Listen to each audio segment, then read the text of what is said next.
Hello दोस्तों, मैं नमन जायसवाल आपका स्वागत करता हूं अपने यूट्यूब चैनल स्टडी विथ नमन पर। तो आज की इस वीडियो में हम लोग करने वाले हैं बिहार एसएससी एग्ज़ाम के लिए एक्सपेक्टेड क्वेश्चन साइंस के। यानी कि आज हम लोग साइंस के एक्सपेक्टेड क्वेश्चंस करने वाले हैं। मोस्ट इंपॉर्टेंट क्वेश्चंस होने वाले हैं जो आपके एग्ज़ाम की दृष्टि से बहुत ही महत्वपूर्ण होंगे। अगर आप मेरे चैनल पर नए हैं तो चैनल को सब्सक्राइब और वीडियो को लाइक कर दें। चलिए आज की क्लास को हम लोग शुरू करते हैं। तो आज की क्लास में हम लोग क्या करने वाले हैं, बिहार एसएससी एग्ज़ाम के लिए हम लोग प्रिपरेशन कर रहे हैं। एक्सपेक्टेड क्वेश्चन मैं आज लेके आया हूँ, जिसमें आज मैं आपको साइंस के एक्सपेक्टेड क्वेश्चंस कराऊंगा जो एग्ज़ाम की दृष्टि से आपके बहुत ही महत्वपूर्ण हो सकते हैं। चलिए आज की क्लास को हम लोग शुरू करते हैं। अगर आप मेरे चैनल पर नए हैं तो चैनल को सब्सक्राइब और वीडियो को लाइक कर दीजिएगा, ठीक। तो सबसे पहला क्वेश्चन है, सब्जियां खराब होती हैं क्योंकि इनमें भरपूर मात्रा में होता है। देखिए, सब्जियां खराब होती हैं क्योंकि इनमें भरपूर मात्रा में क्या होता है, तो पानी भरपूर मात्रा में होता है। क्या होता है? सब्जियां खराब होती हैं क्योंकि इनमें भरपूर मात्रा में पानी होता है, ठीक। तो आपका राइट आंसर हो जाएगा ऑप्शन बी। तो सभी मोस्ट इंपॉर्टेंट क्वेश्चन मैं लेकर आया हूँ, तो आप लोग वीडियो को लाइक और चैनल को सब्सक्राइब कर दीजिएगा। नेक्स्ट क्वेश्चन देखिए, पितृ द्वारा स्रावित होता है। तो पितृ द्वारा क्या स्रावित होता है, तो जिगर स्रावित होता है, ठीक है। नेक्स्ट क्वेश्चन देखिएगा,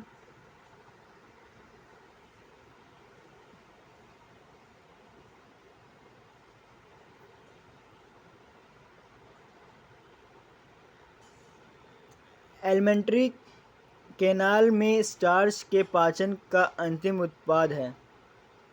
तो एलिमेंट्री केनाल में स्टार्च के पाचन का अंतिम उत्पाद जो है वो है शर्करा यानी ग्लूकोज। आपका राइट आंसर हो जाएगा ऑप्शन ए। नेक्स्ट क्वेश्चन देखिएगा, एंजाइम का स्रोत डायस्टेस है,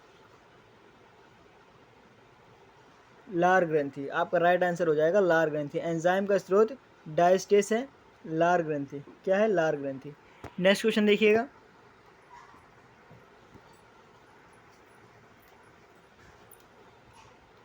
जिसमें निम्नलिखित भाग पाचन और श्वसन नली को पार करते हैं।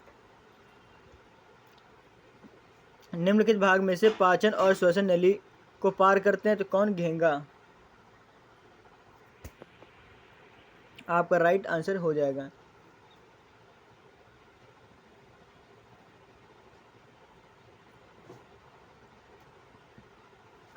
नेक्स्ट क्वेश्चन है, पाचन में प्रोटीन में परिवर्तित हो जाते हैं।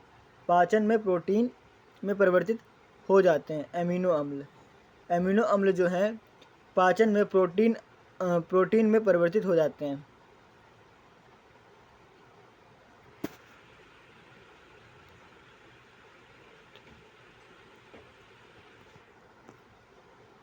नेक्स्ट क्वेश्चन देखिए, मोस्ट इंपॉर्टेंट क्वेश्चन है, खट्टा स्वाद के लिए जीभ का कौन सा हिस्सा कोशिकाओं का सहन कर सकता है। देखिए, खट्टा स्वाद के जीभ का कौन सा हिस्सा कोशिकाओं को सहन करता है, ये आपको बताना है, ठीक है। स्टार लगा लीजिएगा, मोस्ट इंपॉर्टेंट क्वेश्चन है। ये जीभ है, जीभ के सामने वाला भाग, ठीक है, या पीछे वाला भाग, या साइड वाला भाग, या बीच वाला भाग, ठीक है। तो आपका राइट आंसर हो जाएगा साइड वाला भाग, यानी पक्षियों में। खट्टे स्वाद के लिए जीभ का पक्षियों का हिस्सा यानी किनारों वाले हिस्सा कोशिकाओं को सहन करता है, ठीक है, याद रखिएगा। नेक्स्ट क्वेश्चन देखिए, पित्त कहाँ जमता है।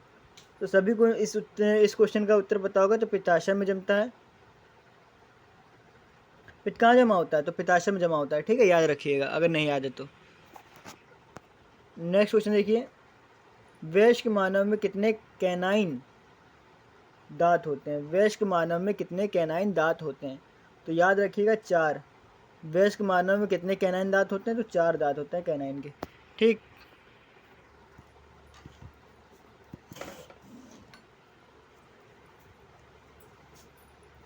पाचन की प्रक्रिया द्वारा मदद की जाती है। एंजाइम द्वारा प्रक्रिया में पाचन प्रक्रिया होती है, ठीक है। एंजाइम द्वारा पाचन की प्रक्रिया में मदद करता है कौन? एंजाइम। एंजाइम जो है पाचन प्रक्रिया में मदद करता है, ये बात आपको याद रखनी है, ठीक। नींबू की वजह से खट्टा होता है? तो साइट्रिक एसिड की वजह से नींबू जो है खट्टा होता है। नेक्स्ट क्वेश्चन देखिएगा, निम्नलिखित में से कौन सी ऊर्जा प्रदान नहीं करता है? देखिए वसा जो है वो ऊर्जा प्रदान करती है, प्रोटीन भी ऊर्जा प्रदान करती है, लेकिन विटामिन जो है वो हमारे शरीर को ऊर्जा प्रदान नहीं करती है। तो आपका राइट आंसर हो जाएगा ऑप्शन सी, क्योंकि पूछा है ऊर्जा प्रदान नहीं करती है, तो विटामिन जो है ऊर्जा प्रदान नहीं करती, कार्बोहाइड्रेट ऊर्जा प्रदान करती है। तो आपका राइट आंसर हो जाएगा ऑप्शन सी।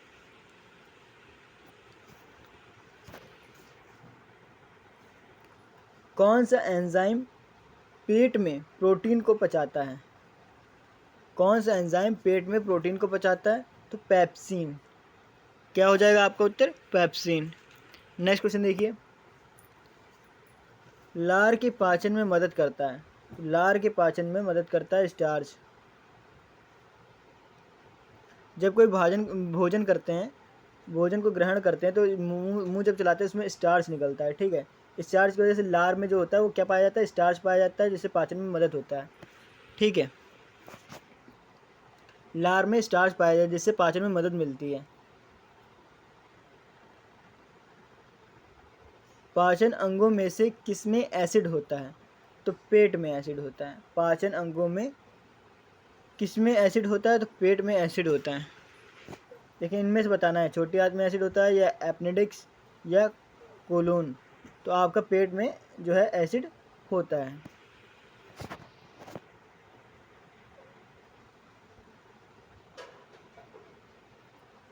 खट्टा दूध होता है लैक्टिक एसिड द्वारा, ठीक।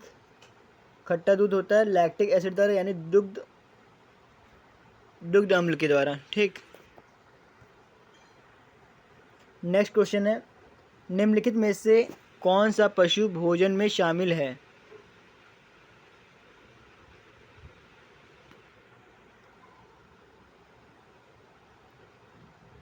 ग्लूकोजन, प्रोटीन, सेलुलोज या वसा? तो आपका राइट आंसर हो जाएगा सेलुलोज, ठीक है। नेक्स्ट क्वेश्चन देखिए, मानव शरीर को ज़्यादातर ऊर्जा किस रूप में मिलती है? तो मानव शरीर में ज़्यादातर ऊर्जा कार्बोहाइड्रेट्स के रूप में मिलती है।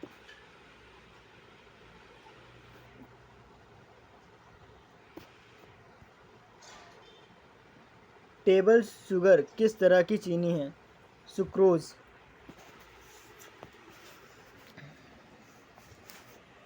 नेक्स्ट क्वेश्चन देखिए, निम्नलिखित में से कौन सा एक पाचक एंजाइम नहीं है? निम्नलिखित में से कौन एक पाचक एंजाइम नहीं है? तो पेप्सिन, रेनिन, इंसुलिन या एमाइलोलेप्सिन, ठीक। तो देखिए इंसुलिन जो होती है, इंसुलिन देखिए जब आपके शुगर को कंट्रोल करने के लिए इंसुलिन का इंजेक्शन लगाया जाता है, ठीक है। ये बात आपको याद रखनी है।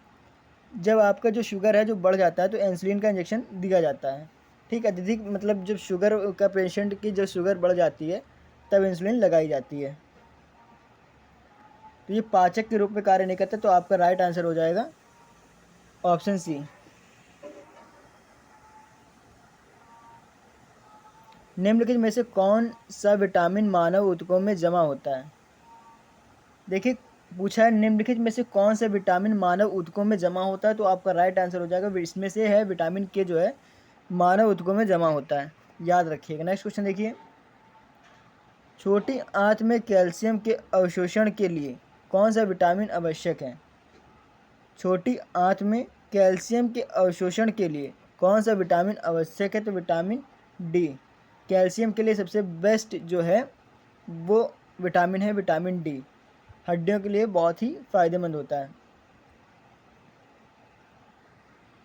छोटी आंत से कैल्शियम के अवशोषण के लिए कौन सा विटामिन आवश्यक है? तो छोटी आंत से कैल्शियम के अवशोषण के लिए विटामिन डी आवश्यक है, ठीक। सभी एक्सपेक्टेड क्वेश्चंस हैं, मोस्ट इंपॉर्टेंट क्वेश्चन मैं आज आपको करा रहा हूँ। सभी क्वेश्चंस को आप अच्छे से याद कर लीजिएगा, रट लीजिएगा, ठीक है। निम्नलिखित में से कौन सा वसा में घुलनशील विटामिन नहीं है? निम्नलिखित में से कौन सा वसा में घुलनशील विटामिन नहीं है? तो विटामिन सी जो है वसा में घुलनशील विटामिन नहीं है, तो विटामिन सी जो है वसा में घुलनशील विटामिन नहीं है।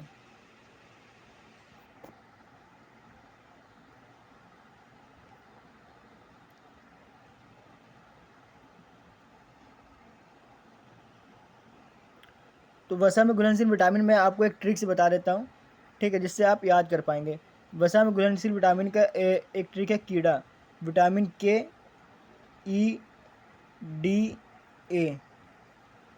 कीड़ा, कीड़े से आप याद रख सकते हैं विटामिन के, vitamin E, vitamin D, vitamin A. ये जो है वसा में घुलनशील विटामिन है, ठीक है। इसके अलावा जो अन्य होंगे विटामिन जो आपके होंगे वो घुलनशील वसा में घुलनशील विटामिन नहीं होंगे, जैसे कि इसमें उत्तर आपका राइट आंसर ऑप्शन सी हो जाएगा, ठीक है। तो मैंने आपको बता दिया घुलनशील विटामिन, वसा में घुलनशील विटामिन कौन कौन से हैं, विटामिन के, vitamin E, vitamin D, vitamin A, ठीक है। याद रखना है किससे, कीड़ा वर्ड से, ठीक। नेक्स्ट क्वेश्चन देखते हैं। रक्त का थक्का जमाने वाले प्रोटीन के संश्लेषण के लिए कौन सा विटामिन आवश्यक है। रक्त का थक्का जमाने वाले प्रोटीन के संश्लेषण के लिए कौन सा विटामिन आवश्यक है, तो विटामिन के। रक्त का थक्का जमाने वाले प्रोटीन के संश्लेषण के लिए कौन सा विटामिन आवश्यक है, तो विटामिन के। नेक्स्ट क्वेश्चन देखिएगा। निम्नलिखित में से कौन सा विटामिन हार्मोन अग्रदूत के रूप में कार्य करता है, तो विटामिन डी। निम्नलिखित में से कौन सा विटामिन हार्मोन अग्रदूत के रूप में कार्य करता है, तो विटामिन डी आपका राइट आंसर हो जाएगा। नेक्स्ट क्वेश्चन देखिए। निम्नलिखित में से कौन सा विटामिन मनुष्यों में सहजीवी जीवाणु द्वारा निर्मित होता है, तो विटामिन बी और के। निम्नलिखित में से कौन सा विटामिन मनुष्य के सहजीवी जीवाणु द्वारा निर्मित होता है, तो विटामिन बी और के, ठीक है, याद रखिएगा। नेक्स्ट क्वेश्चन देखते हैं। आंत से कैल्शियम का अवशोषण के लिए कौन सा विटामिन आवश्यक है, तो विटामिन डी, जैसा कि आपने पहले भी पढ़ा हुआ है। निम्नलिखित में से कौन सा एक हार्मोन अग्रदूत विटामिन है, तो विटामिन डी। निम्नलिखित में से कौन सा एक हार्मोन अग्रदूत विटामिन है, तो विटामिन डी, याद रखिएगा। नेक्स्ट क्वेश्चन देखिए। रिक्टर्स की कमी के कारण होता है, रिक्टर्स किसकी कमी के कारण, विटामिन डी की कमी से होता है, ठीक। बेरी बेरी किस विटामिन की कमी से होता है, तो बेरी बेरी जो है विटामिन बी1 की कमी से होता है। किससे, विटामिन बी1 की कमी से होता है। निम्नलिखित में से किसे विटामिन बी1 के नाम से जाना जाता है, तो थायमीन। निम्नलिखित में से किसे विटामिन बी1 के नाम से जाना जाता है, तो थायमीन को।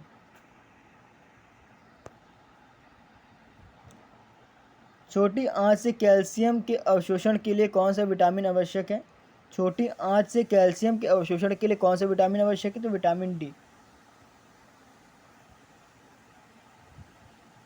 मंद प्रकाश की दृष्टि के लिए कौन सा विटामिन आवश्यक है, तो विटामिन ए। आपको पता होगा कि मंद प्रकाश में देखने के लिए विटामिन ए की आवश्यकता होती है, यानी अगर आप बहुत ही कम रोशनी है जहाँ पर, तो अगर आपके पास विटामिन ए की प्रचुर मात्रा है, ठीक है, तो आप अंधेरे में भी देख पाएंगे, यानी कम उजाला जहाँ पर है वहाँ पर भी आप देख पाएंगे, ठीक है। नेक्स्ट क्वेश्चन देखिएगा। निम्नलिखित में से कौन सा कोएंजाइम एक का एक घटक है,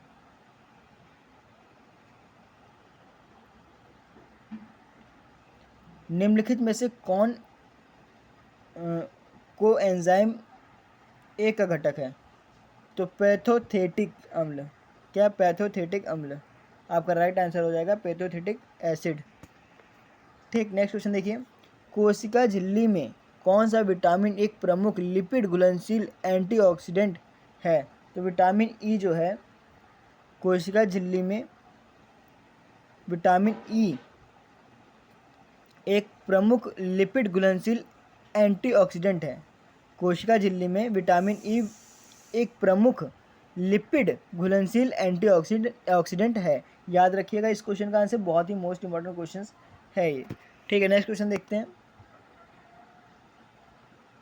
कौन सा अंग वसा में घुलनशील विटामिन का भंडारण करता है, क्या क्वेश्चन है, कौन सा अंग वसा में घुलनशील विटामिन का भंडारण करता है, तो जिगर, ठीक है, आपका राइट आंसर हो जाएगा लीवर यानी जिगर, ठीक। नेक्स्ट क्वेश्चन देखिए।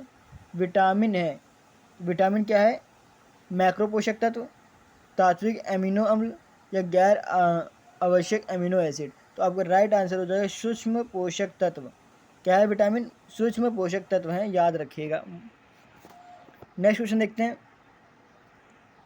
निम्नलिखित में से कौन सा पानी में घुलनशील विटामिन शरीर में जमा होता है, निम्नलिखित में से कौन सा पानी में घुलनशील विटामिन शरीर में जमा होता है B12।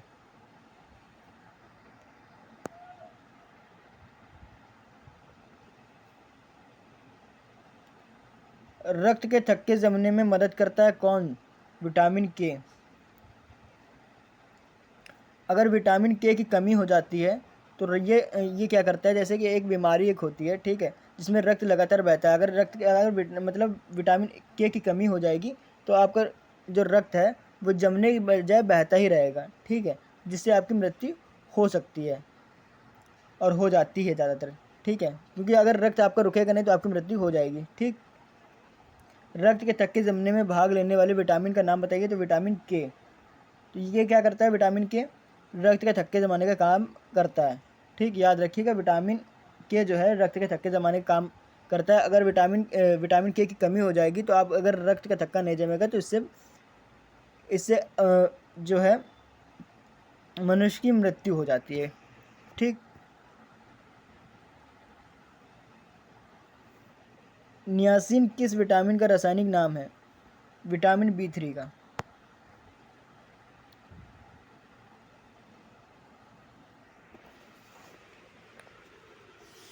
कोबालिन का दूसरा नाम क्या है? Vitamin B12। कोबालिन का दूसरा नाम क्या है? विटामिन B12, याद रखिएगा। नेक्स्ट क्वेश्चन देखते हैं। कौन सा विटामिन आंत से आयरन का अवशोषण को बढ़ाता है? कौन सा विटामिन आंत से आयरन को अवशोषण को बढ़ाता है? Vitamin C। नेक्स्ट क्वेश्चन देखिएगा। विटामिन B2 को के रूप में जाना जाता है। विटामिन B2 को राइबोफ्लेविन के नाम से जाना जाता है, ये याद रखिएगा, ठीक है। विटामिन B2 को किसके नाम से? राइबोफ्लेविन के नाम से जाना जाता है, ठीक। नेक्स्ट क्वेश्चन देखिए। मोस्ट इंपॉर्टेंट क्वेश्चन है। क्या मोस्ट इंपॉर्टेंट क्वेश्चन है? रेटिनॉल विटामिन है, विटामिन ए है। रेटिनॉल विटामिन है, विटामिन ए। इसका नाम क्या है? रेटिनॉल विटामिन का नाम क्या है? विटामिन ए नाम से जाना जाता है। रासायनिक नाम इसका हो जाता है रेटिनॉल, ठीक।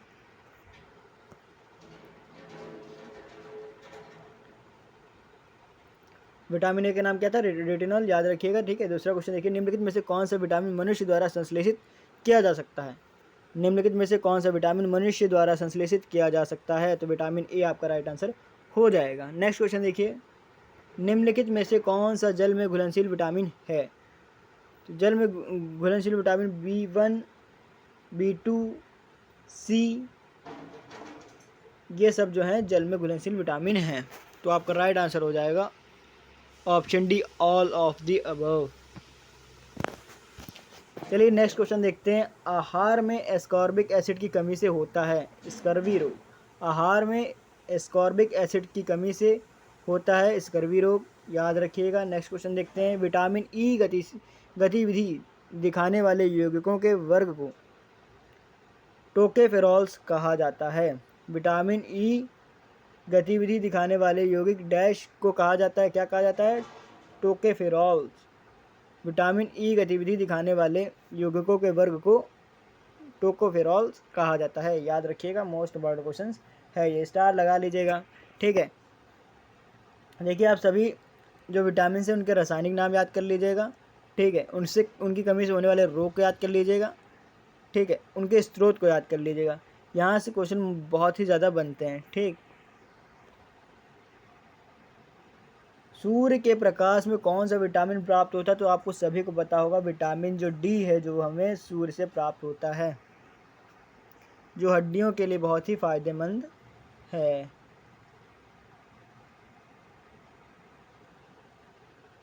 रतौंधी किस विटामिन की कमी से होता है? तो विटामिन ए की कमी से। रतौंधी किस विटामिन की कमी से होता है? तो विटामिन ए की कमी से, याद रखिएगा। विटामिन ए की कमी से कौन सा रोग होता है? विटामिन ए की कमी से रतौंधी रोग होता है, ठीक है। विटामिन के का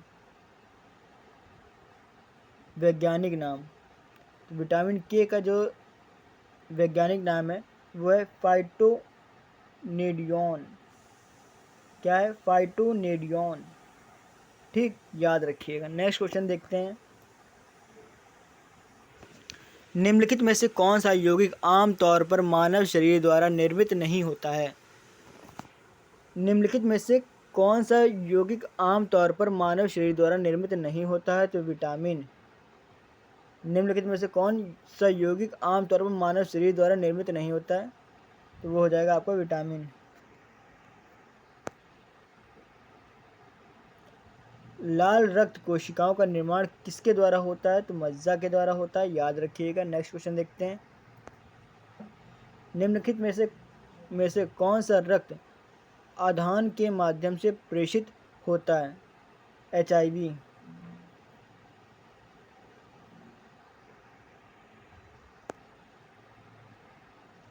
निम्न में से कौन हेमोफीलिया का लक्षण है? खून का थक्का नहीं बनना। देखिए, खून का थक्का किससे बनता था? विटामिन के से। तो यही जो रोग था मैं बता रहा था, हेमोफीलिया, इसको आप याद कर लीजिएगा, हेमोफीलिया। अगर विटामिन के की कमी से यही जो रोग है होता है।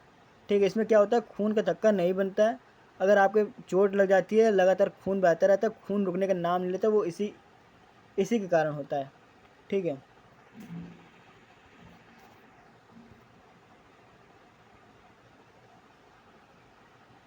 निम्नलिखित में से कौन सा ऊतक एक उदाहरण है रक्त का? निम्नलिखित में से कौन सा ऊतक का एक उदाहरण है? रक्त। नेक्स्ट क्वेश्चन देखिए, निम्नलिखित में से कौन ऊतक का उदाहरण है? रक्त। ये तो आपका क्वेश्चन हो गया था। निम्नलिखित में से कौन सा ऊतक का एक उदाहरण है? तो रक्त आपका हो गया था। ठीक, सेम क्वेश्चन था, दो बार रिपीटेड हो गया।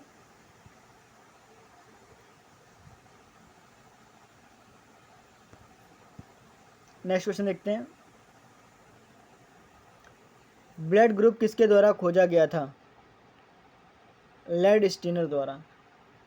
ब्लड ग्रुप किसके द्वारा खोजा गया था? लेड स्टीनर के द्वारा। आप याद रखिएगा, लेड स्टीनर द्वारा। स्टार लगा लीजिएगा, मोस्ट इंपॉर्टेंट क्वेश्चन है, डबल स्टार लगा लीजिए। ठीक है, नेक्स्ट क्वेश्चन देखिए, निम्नलिखित में से कौन गर्म खून वाले जानवर है? देखिए, गर्म खून वाले जानवरों की बात करें तो वेल हो गया, चमगादड़ हो गया। क्या? वेल और चमगादड़ आपको याद रखना है, बहुत ही इंपॉर्टेंट क्वेश्चन है ये, कई बार क्वेश्चन आया हुआ है एग्जाम में। ठीक है, एक वेल हो गया आपका, दूसरा क्या हो गया? चमगादड़। ठीक है, और आपका हो गया बंदर। ठीक है, ये तीनों नाम आपको अच्छे से याद होने चाहिए। ठीक है, वेल, चमगादड़ और बंदर, ये क्या है? निम्नलिखित में से कौन गर्म खून वाले जानवर हैं? चमगादड़, बंदर और वेल। ठीक, याद रखिए, गर्म खून वाले जानवर हैं ये।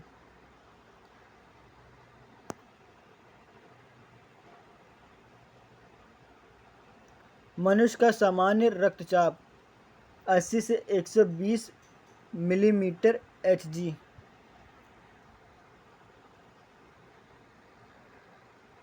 रक्तचाप याद रखिएगा, 80 से 80/120 मिलीमीटर Hg। ठीक,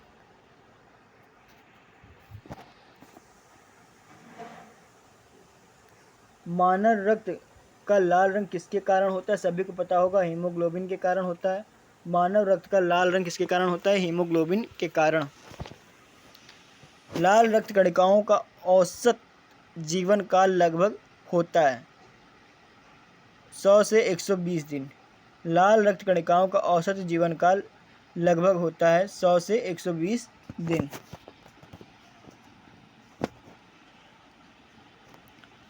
नेक्स्ट क्वेश्चन देखिएगा, मानव शरीर में सबसे बड़ी धमनी। देखिए, ये क्वेश्चन मोस्ट इंपॉर्टेंट है, कई बार आया, 3 स्टार लगा लीजिएगा, मोस्ट इंपॉर्टेंट क्वेश्चन है, एग्जाम में देखा गया। मानव शरीर में सबसे बड़ी धमनी क्या है? महाधमनी। ठीक है, महाधमनी आपको याद रखनी है। मानव शरीर की सबसे बड़ी धमनी कौन सी? महाधमनी है। ठीक, क्योंकि ये हार्ट वाला क्वेश्चन है, क्योंकि ये क्वेश्चन जो है कई बार रिपीटेड हो चुका है, यानी कई बार आ चुका है आपके एग्जाम में। हार्ट वाले से मोस्टली क्वेश्चन यही वाला देखा गया है कि आपका ये क्वेश्चन पूछा गया, मानव शरीर में सबसे बड़ी धमनी किसकी है? तो महाधमनी आपका राइट आंसर हो जाएगा। ठीक, नेक्स्ट क्वेश्चन देखते हैं। हीमोग्लोबिन एक महत्वपूर्ण घटक है लाल रक्त कोशिकाओं का। हीमोग्लोबिन एक महत्वपूर्ण घटक है लाल रक्त कोशिकाओं का, याद रखिएगा। नेक्स्ट क्वेश्चन देखते हैं। रक्त वाहिकाओं को रक्त वाहिकाओं से रहित भाग को कहा जाता है सीरम। क्या कहा जाता है? सीरम। रक्त वाहिकाओं के रक्त वाहिकाओं से रहित भाग को कहा जाता है, रक्त वाहिकाओं के रक्त वाहिकाओं से रहित भाग को कहा जाता है सीरम। याद रखिएगा। ठीक, नेक्स्ट क्वेश्चन देखते हैं। यूनिवर्सल डोनर, सभी को पता होगा वो जो होता है यूनिवर्सल डोनर ब्लड ग्रुप होता है। ठीक है, नहीं आता तो याद करिएगा, मोस्ट इंपॉर्टेंट क्वेश्चन है, कई बार रिपीट हुआ है, 3 स्टार लगा लीजिएगा इसमें भी। ये क्वेश्चन जो है मोस्ट इंपॉर्टेंट क्वेश्चन की कैटेगरी में आता है, 3 स्टार लगा लीजिएगा। ठीक है, मैंने तो लगा दिया है, आप भी लगा लीजिएगा। ठीक, नेक्स्ट क्वेश्चन देखते हैं। रक्त में मौजूद धातु है, रक्त में मौजूद धातु कौन सी है? तो लोहा आपका राइट आंसर हो जाएगा। ठीक, सार्वभौमिक प्राप्तकर्ता किस रक्त के समूह से है? ए भी जो है सर्व जो है प्राप्त करता है, यानी जो है रक्त को सार्वभौमिक प्राप्त करता की कैटेगरी में आता है ए बी ग्रुप। ठीक है, और डोनर में आता है मतलब सर्व, देखिए एक बार फिर से मैं प्रीवियस क्वेश्चन दिखा देता हूँ, पिछले वाला। क्या यूनिवर्सल डोनर यानी ये जो है किसी को भी ब्लड को जो है दान कर सकता है। ठीक है, डोनर क्या है? Vitamin sorry O group. ठीक, और ग्रहण करने वाला क्या हो जाएगा? A B. ठीक है, किसी का भी रक्त जो है वो ग्रहण कर सकता है ये ए बी, और ये किसी को भी रक्त दे सकता है। ठीक है,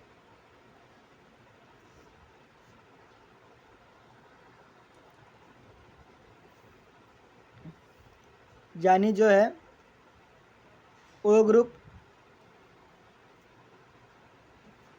सर्वदाता होता है। क्या बोलेंगे इसको? सर्वदाता बोलेंगे। ठीक है, एग्जाम में आ जाता है सर्वदाता। ठीक है, कैसे आता है? सर्वदाता। सर्वदाता समूह कौन सा है? ए ग्रुप। और जो सर्वग्राही है यानी सबका रक्त जो ग्रहण करता है वो ए बी ग्रुप। ठीक है, इस तरह से आप याद रखिएगा। ठीक है, हीमोग्लोबिन एक है, प्रोटीन है। क्या है? प्रोटीन है। हीमोग्लोबिन क्या है? एक प्रोटीन है, याद रखिएगा।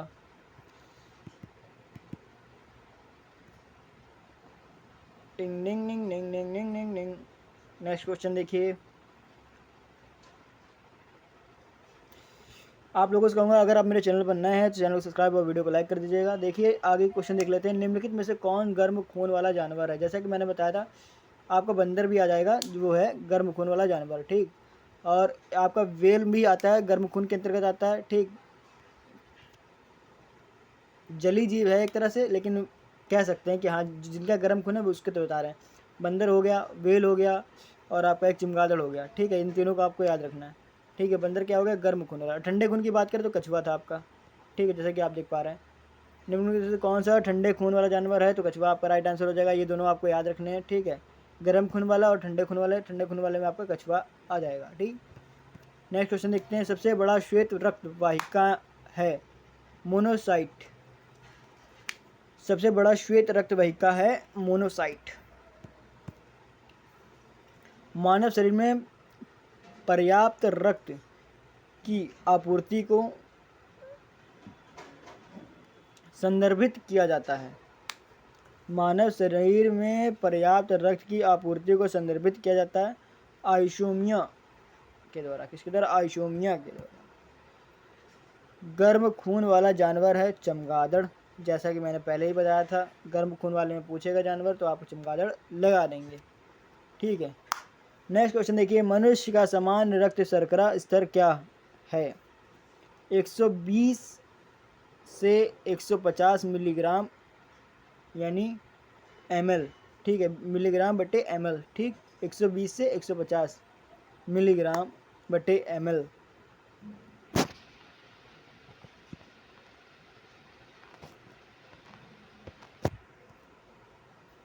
ब्लड प्रेशर हाई होता है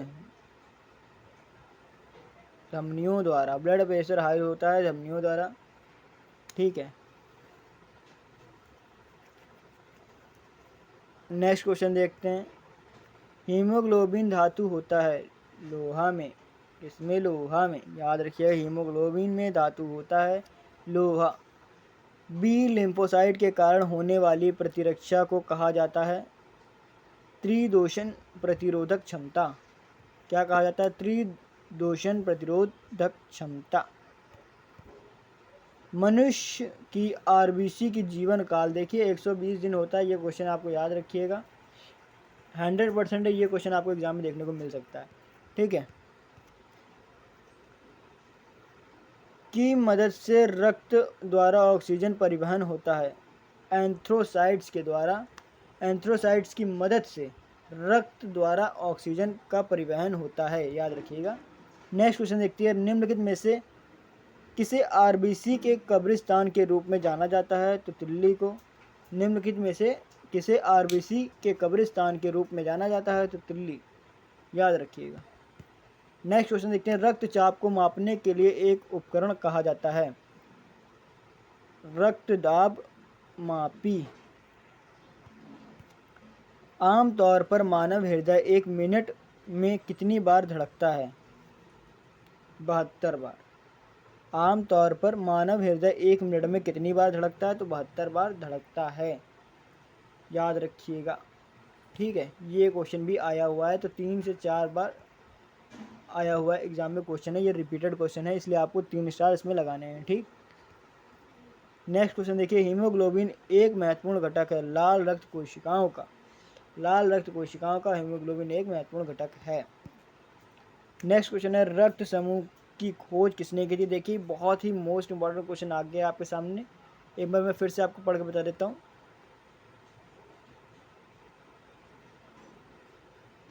रक्त समूह की खोज किसने की, ये पूछा है, रक्त समूह की खोज किसने की? तो की थी लैंड स्टीनर ने। किसने की थी? लैंड स्टीनर ने, याद रखिएगा। नेक्स्ट क्वेश्चन देखते हैं, मानव वयस्क में सामान्य रक्त की मात्रा होती है 5 लीटर, याद रखिएगा, ये भी क्वेश्चन आया हुआ है, 3 स्टार लगा लीजिएगा, 5 लीटर आपका आंसर हो जाएगा। नेक्स्ट क्वेश्चन देखिए, उच्च रक्त तनाव शब्द के लिए प्रयोग किया जाता है रक्तचाप में वृद्धि। उच्च रक्त तनाव शब्द के लिए प्रयोग किया जाता है रक्तचाप में वृद्धि। रक्त के किस समूह में एक सार्वभौमिक प्राप्त करता है? ए बी समूह। जैसे कि मैंने बताया था, सर्व प्राप्तकर्ता यानी सर्वग्राही, यानी सबसे जो है रक्त ग्रहण कर सकता है, वो है ए बी ग्रुप। ठीक है, याद रखिएगा। तो आज की वीडियो का लास्ट क्वेश्चन था ये। तो ये मोस्ट इंपॉर्टेंट एक्सपेक्टेड क्वेश्चंस मैंने आज आपको करा दिए, जो आपके जनरल साइंस में बहुत ही मोस्ट इंपॉर्टेंट क्वेश्चन जो अक्सर आपके एग्जाम में आए हुए हैं। ठीक है, आज की वीडियो में बस इतना ही। नेक्स्ट वीडियो में जल्द ही लेकर आऊँगा। अगर आप मेरे चैनल पर नए हैं तो चैनल को सब्सक्राइब और वीडियो को लाइक कर दें। और एक आज का होमवर्क क्वेश्चन, आपके शरीर में यानी मानव शरीर में कितनी हड्डियाँ होती हैं, आपको कमेंट बॉक्स में बताना है। तो आज की वीडियो में इतना ही, मिलते हैं नई वीडियो के साथ।